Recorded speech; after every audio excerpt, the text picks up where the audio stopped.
how should we view the rulers like Imran Khan and Erdogan and others like them? Some say they do more than others and are supportive of Islam and Islamic issues like Palestine. They'll say things like, isn't it better they do something rather than nothing? And they may not be perfect, but neither were the past Islamic rulers. So how should we view this? If we view and frame the issue incorrectly, the conclusion we draw will also be incorrect. Comparing a flawed ruler to a flawed Muslim is the wrong comparison. The issue is not about the ruler, but the system. Let me explain. A person is a Muslim because of their creed, their aqidah, not their actions. Even if some of their actions are not in accordance with Islam, the person is still considered a Muslim.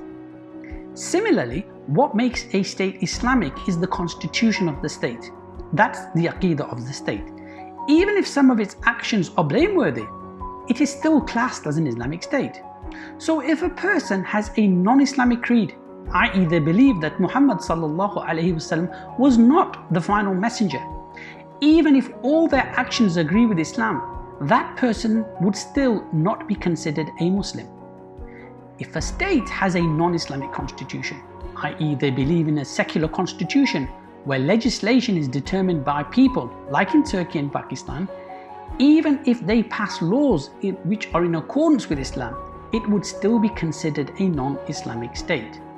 The aqidah defines a person, the constitution defines the state. But does that make the rulers non-Muslim? Again, this is an irrelevant point. Even if the ruler is a pious man, but the system is un-Islamic, the piety of the ruler has no bearing on the legitimacy of the state. If a pious man enters into a non-Islamic marriage, for example, with a Hindu woman, and he teaches his children how to read the Quran, would we say at least he's doing some good? It's still an invalid marriage, regardless of the good he may or may not do.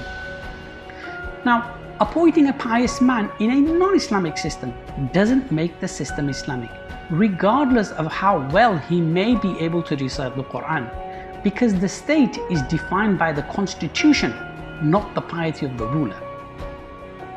But the Pakistan constitution mentions Allah and His Messenger. Yes, that is true, but the constitution, like the creed, cannot be inconsistent.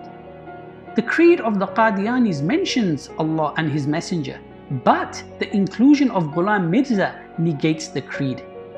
Doesn't matter how many good deeds such a person does, it still doesn't make him a Muslim. The many articles that uphold the secular ideals contradict the belief in Allah and His Messenger, and thus renders the Pakistani constitution secular and not Islamic, regardless of the laws they may pass that are in accordance with Islam. So in conclusion, due to a lack of clarity of what an Islamic state is, Islamic gestures by states are used to appeal to the good nature of Muslims to deflect the criticism and allow them to maintain the current world order. We are clear what makes a person Muslim. We should be clear what makes a state Islamic. So we strive to achieve that and are not distracted by the gestures of the current regimes to maintain the status quo.